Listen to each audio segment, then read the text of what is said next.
Veux-tu m'épouser? Oh, trop classique. Ça te dit? Non, ça se fait pas quand même. Veux-tu être ma femme? Ça va pas non plus. Bon, au pire, j'improviserai.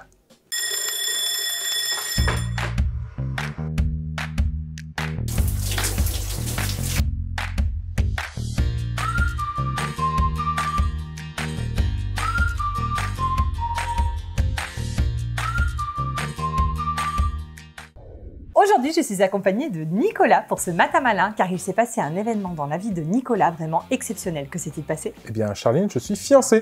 Félicitations! Donc si tu es là aujourd'hui, c'est que je voulais faire un matin malin très particulier sur Comment faire sa demande en mariage. et accompagner tout cela de comment faire une demande en mariage un petit peu originale aussi. Donc si vous êtes sur cette vidéo, c'est que vous avez sûrement besoin d'un petit coup de pouce pour franchir le cap. Et justement, Nicolas, il sait très bien de quoi je parle. En effet, Charline, je sais ce qui a fonctionné et surtout ce qui n'a pas fonctionné. Donc on va vous donner plein de conseils et de petits tutos pour vous donner plein de bonnes astuces. Actuellement, les fiançailles ont un rôle symbolique. Donc t'as plus de dot à payer? Et non, Charline, nous ne sommes plus au Moyen-Âge. En effet, à cette époque-là, le jeune homme qui prétendait la main d'une jeune fille devait payer une certaine somme d'argent au père, qui à ce moment-là officialisait les fiançailles. Donc l'amour n'a plus de prix aujourd'hui. Enfin, le prix d'une bague quand même, Charline.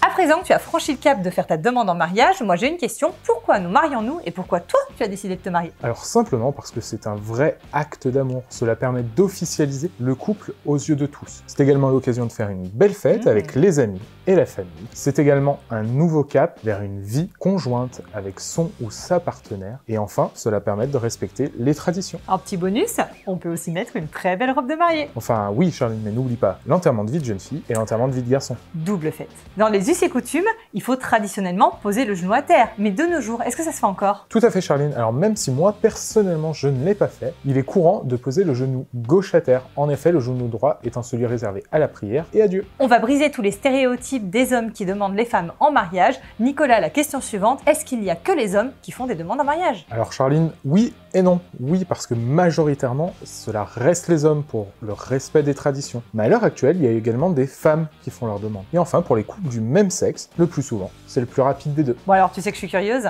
mais est-ce que tu as suivi la tradition de demander l'autorisation à ton beau-père? Eh bien non Charline. Même si cette action est considérée comme une marque de respect dans de nombreuses cultures, elle est actuellement assez désuète. Alors quelque chose sur lequel on ne peut pas déroger dans les traditions, c'est le port de la bague sur la main gauche, à l'annulaire, côté cœur. Visuellement, tout de suite, on sait que c'est chasse gardée. Autre chose à dire? Oui, tout à fait. La bague est ronde afin de pouvoir glisser au doigt, mais également pour représenter l'amour éternel qui sera scellé par le mariage. Donc pas de bague ajustable. À présent qu'on sait tout sur le cadre historique et traditionnel de la demande en mariage, on va se pencher un peu plus sur des demandes en mariage et comment bien la réaliser. Mais moi, vu que j'adore être sur le terrain, je vais déjà demander à Nicolas, as-tu fait une bonne demande en mariage? Enfin, surtout, était-elle originale? Alors elle n'était pas forcément originale, mais elle était dans un lieu qui était symbolique pour nous, isolé du monde, dans la nature, et nous avons pu profiter du moment. Donc si j'ai bien compris, tu as fait une demande traditionnelle, mais dans un lieu très original. Tout à fait Charlie. Le principal dans une demande en mariage, c'est de s'adapter aux passions communes du couple ou de son ou sa partenaire. Ok, alors j'ai un jeu. Si par exemple tu es très famille, qu'est-ce que tu peux faire comme demande? Alors un moment avec les enfants par exemple. Les enfants peuvent apporter la bague, plutôt Tout à bien. fait. Si t'es sport extrême. Un saut en parachute. Ok, t'adores manger. Je la cache dans un gâteau. Pour un conjoint très romantique. Un panier de pique-nique chic et ultra romantique. Ok, pour compléter cette bonne idée, je vous invite à regarder la vidéo de comment organiser une soirée romantique. Et par exemple, pour moi qui adore Disney. Alors, soit tu peux le faire dans le parc, soit alors tu peux louer une salle de cinéma privative et lui diffuser son film Disney favori. Oh, pas mal! Dans tous les exemples qu'on a cités, vous avez pu repérer que soit on était en duo dans le domaine très privé à deux, ou en format public avec la famille, les amis ou des inconnus. Alors moi j'adore tous ces exemples, mais la question que j'ai c'est comment on en arrive à faire sa demande, quelles sont les étapes pour en arriver là? Tout d'abord Charline, la première question à se poser c'est de savoir si la personne est la bonne. En effet, il faut se voir passer le restant de ses jours avec elle. Ensuite, tu peux tâter le terrain, je m'explique. Tu peux essayer de lui parler du mariage quelques mois avant, ou alors peut-être qu'elle-même te glissera des indices. Ah, moi je trouve qu'une bonne idée, c'est pendant que vous regardez un film ou vous êtes dans une soirée jeu, par exemple des lanceurs de discussion, vous mettez carrément la question, tiens et le mariage mariage, qu'est-ce que t'en penses? Et vous voyez un petit peu comment c'est mené. Mais faites ça quelques mois avant la demande pour que ce soit un petit peu noyé après. À présent, Charline, il faut choisir un lieu et un moment. Mais attention, il faut savoir bouleverser ses plans. En effet, si votre partenaire n'est pas en forme ou si elle a appris une mauvaise nouvelle, il faut savoir chambouler les plans et remettre ceci à plus tard. Et sur le côté spontanéité, je rebondis sur ce que tu as dit. Si vous êtes dans un moment absolument parfait mais que vous n'aviez pas prévu de faire votre demande à ce moment-là, que vous n'avez pas la bague, improvisez sur le moment, faites vos demandes, improvisez, je sais pas, une bague avec un brin d'herbe, l'effet sera garanti, mais par contre, pensez le lendemain à amener la vraie bague. À présent, Charline, il faut choisir la technicité, la manière dont on va demander l'autre en mariage. Vous pouvez choisir de cacher la bague, inclure dans une chanson ou encore simplement demander aux parents. N'oubliez pas de bannir tout ce que l'autre n'aime pas. Si il est très timide ou elle est très timide, pas en public. Si le standard n'est pas dans les traditions de votre conjoint, ne mettez pas le genou à terre. Bref, adaptez-vous. Il faut également penser aux détails extérieurs comme les enfants qui peuvent venir au moment le moins propice ou encore le téléphone qui sonne ou même la météo. Si tu as prévu effectivement un pique-nique bucolique et qui se met à faire un méga orage, c'est sûr qu'il faut pouvoir s'adapter. Donc on revient au point 3, spontanéité, adaptabilité. Et enfin, le dernier détail, c'est la tenue. Profitez-en pour être chic, élégant, voire insolite selon vos envies. Mais bien entendu, adaptez-vous. Si votre conjoint adore les déguisements ou un personnage phare, lâchez-vous et faites une demande en Superman. Alors toutes ces étapes, j'arrive très bien à les mettre en situation quand on est en duo ou quand on est seul à maîtriser la chose. Quand tu fais une demande en public avec des amis de la famille, il y a les autres, donc un paramètre supplémentaire à gérer. Comment tu fais? Il faut tout d'abord, Charline, penser au temps de répétition que les danses ou les chansons peuvent demander. Il faut également penser à réserver un vidéaste ou missionner votre meilleur ami, par exemple, afin de filmer ce grand événement. Il faudra également penser au présent pour le jour J. Et enfin, il faudra s'assurer au préalable de tout ça, de la disponibilité de tous les convives. Pratico-pratique. Quand tu as offert la bague, elle était à la bonne taille?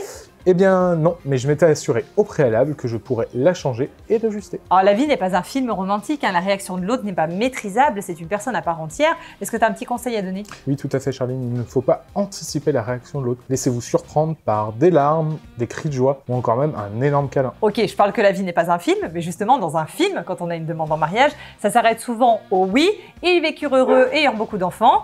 Mais qu'est-ce qui se passe après? S'il y a bien un moment qu'il faut anticiper, c'est celui-ci. En effet, très peu question de pizza surgelée sur le bord de la table de la cuisine. Non, il faut apporter une vraie atmosphère, créer du romantisme et accompagner ce moment jusqu'au coucher. Et si malheureusement, le non arrive? Alors déjà, désolé pour vous, mais il vous suffira de rembobiner jusqu'au point 2. En gros, tâtez le terrain. Là, tu es un expert de la demande en mariage puisque tu l'as expérimenté. Mais après coup, est-ce qu'il y a des choses que tu aurais faites différemment? Alors moi, Charline, j'ai surtout joué sur le côté spontanéité de la demande. Et c'est vrai que j'ai un petit peu moins anticipé l'après. C'est pour ça qu'en rentrant de vacances, j'ai préparé un joli puzzle personnalisé avec la photo des vacances, avec ma future femme, mon petit bout, et avec la phrase typique « Veux-tu m'épouser ?»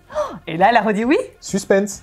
Donc si je résume par rapport à tout ce qu'on a vu ensemble, par rapport à ta demande en mariage, t'avais bien répondu à la question de est-ce que c'était la bonne? Oui. Super, t'avais tâté le terrain avant? Oui. T'avais un petit peu géré le lieu parce que tu savais que ça allait être en vacances, mais t'as quand même joué le côté spontanéité. Tout à fait. T'as quand même pas posé le genou à terre. Non. Tu avais la bague. Oui. Mais elle ne rentrait pas au doigt. Non. Effectivement, t'as mal géré l'après, mais tu t'es rattrapé en gérant le puzzle de demande en mariage au retour. C'est ça. Et au final, elle a dit oui. Et donc, mission accomplie. Il n'y a pas de demande en mariage parfaite, juste des demandes en mariage parfaites à l'image de votre couple, comme votre future demande le sera. Alors merci Nicolas tout d'abord d'avoir partagé et témoigné sur ta demande en mariage. J'espère que ça donnera plein de bonnes idées et plein de bonnes intentions à tous ceux pour qui ça trotte un petit peu. N'hésitez pas à nous partager la plus belle demande en mariage à laquelle vous avez assisté ou que vous avez vécu personnellement. En attendant, prenez toujours bien soin de vous. N'hésitez pas à liker, à partager, mais surtout à vous abonner à la page des Matins Malins. Et on se dit à très bientôt pour une prochaine vidéo. Salut, salut! Et si malheureusement la réponse est non? Bah, rembobine. Pardon. Ah bah Ah, gros dégueu. Il est pas sorti.